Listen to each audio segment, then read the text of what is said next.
అందరికీ హాయ్ అండి. ఇప్పుడు వచ్చేసి మనం బ్లౌజ్కి అయితే బ్యాక్ పార్ట్స్ అనేవి ఎలా మార్క్ చేసుకొని స్టిచ్ చేసుకోవాలో ఇప్పుడు చూపిస్తాను చూడండి. ముందుగా బ్లౌజ్ అయితే ఇలా మన లైనింగ్ క్లాత్తో అటాచ్ చేసుకున్న తర్వాత చూడండి, నేను చూపించే విధంగా షోల్డర్కి మధ్యలో ఫోల్డ్ చేసుకోండి. ఈ విధంగా షోల్డర్కి మధ్యలో ఫోల్డ్ చేసేసుకుంటే మనకి ఈజీగా బ్యాక్ యొక్క టక్స్ అనేటివి పర్ఫెక్ట్గా టక్స్ అయితే వచ్చేస్తాయండి. మిడిల్ డాట్స్ అనేటివి చూడండి, ఇలా చిన్నగా మార్కింగ్ అయితే చేసుకోండి. ఇలా మార్కింగ్ చేసుకున్న తర్వాత ఓపెన్ చేసుకోండి. ఓపెన్ చేసుకున్న తర్వాత స్టిచ్ చేసుకోండి. ఇప్పుడు ఈ విధంగా నీట్గా ఇది వచ్చేసి మనకు హైట్ అయితే నేను 3.5 ఇంచులు తీసుకుంటున్నానండి.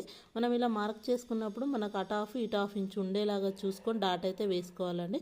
అప్పుడు బ్లౌజ్ అనేది మనకు పర్ఫెక్ట్గా ఉంటుంది. ఎత్తినట్టుగా రాకుండా, నడుము దగ్గర లూజ్ అనేది రాకుండా చాలా పర్ఫెక్ట్గా వచ్చేస్తుంది. చూడండి, ఈ విధంగా నీట్గా మార్కింగ్ చేసుకున్న తర్వాత మనం భుజాల మధ్యలోకి సెట్ చేసుకొని క్లాత్ని ఈ విధంగా స్టార్టింగ్లో రఫ్ కుట్టిచ్చేసుకొని మనం టంక్షన్ తీసేటప్పుడు షార్ప్గా తీసేయాలండి. ఇట్లా రౌండ్గా వచ్చేసింది అనుకోండి, మనం బ్యాక్ ఓపెన్ చేసినప్పుడు బుంగలాగా కనిపిస్తుంది. రెండో టక్స్ కూడా అదే విధంగా వేసుకోవాలండి. చూడండి, ఈ విధంగా చిన్నగా రఫ్ కుట్టిచ్చేసుకొని ఈ విధంగా ఈ చిన్న టిప్స్ పాటించడం వల్ల బ్లౌజ్ ఫినిషింగ్ అనేది చాలా బాగా వస్తుందండి. మనం అలా లాస్ట్కు తీసే ముందు అలా షార్ప్నెస్ అని ఉన్నదనుకోండి, చాలా బాగా వస్తుంది. చూడండి ఎంత నీట్గా వచ్చేసిందో. ఇప్పుడు ఒక టిప్ అయితే చెప్తానండి. చాలామంది బొటిక్లో కానీ ఎక్కడైనా యూజ్ చేసే టిప్, మనం ఇలా మార్కింగ్ చేసుకున్న తర్వాత చూడండి, మనకు బ్యాక్ పార్ట్కు నేను చూపించే విధంగా టేప్ని అయితే క్రాస్గా పెట్టేసుకోండి. ఇలా మనము టక్స్ వేసుకున్నాం కదా, అక్కడి నుండి ఇలా హాఫ్ ఇంచు ఉండేలాగా మార్కింగ్ అయితే చేసుకోండి. మార్కింగ్ చేసుకొని కటింగ్ అయితే చేసుకోండి.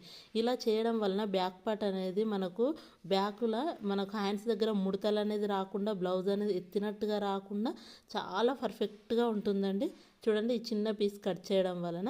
ఇప్పుడు వచ్చేసి మనమైతే నడుం బెల్ట్ అనేది ఎలా స్టిచ్ చేసుకోవాలో చూద్దామండి. ఇప్పుడు ఇలాంటి చిన్న టిప్స్ అయితే యూజ్ చేసుకుంటే చాలా యూజ్ అవుతుందండి. బిగినర్స్కి అయితే చాలా యూజ్ అవుతాయండి. ముందుగానే మనం నడుం బెల్ట్ అనేది కొలుసుకొని, అలా ఏదైనా క్లాత్ అనేది తక్కువ పడితే మాత్రం కంపల్సరీగా ముందుగానే అటాచ్ చేసుకుంటే వర్క్ అనేది ఫినిషింగ్ తొందరగా అయిపోతుందండి.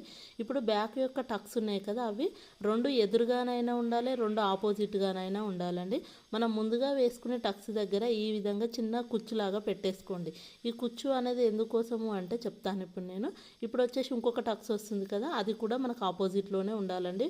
మనం ముందు టక్స్ ఎటైతే వేసామో దానికి ఆపోజిట్లో వేసుకోవాలండి. చూడండి, అది అటు ఉంది కాబట్టి ఇది ఇటు వేసుకోవాలి. రెండు ఆపోజిట్లో ఉండేలాగా చూసుకోండి.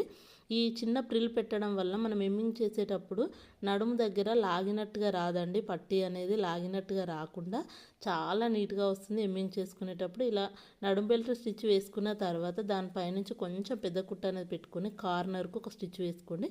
అప్పుడు మన ఖర్చు అనేది లేచినట్టుగా రాకుండా చాలా బాగా వస్తుంది. చూడండి, ఈ విధంగా మనం ఇప్పుడు ఎమ్మింగ్ చేసుకునేటప్పుడు చూడండి, ఈ చిన్న కుచ్చు అనేది చూపిస్తాను. చాలా యూజ్ అవుతుందండి. వీడియో నచ్చితే తప్పకుండా లైక్ అయితే ఇవ్వండి. మీ లైక్ వల్ల నా వీడియో ఇంకొంతమందికి వెళ్తుంది.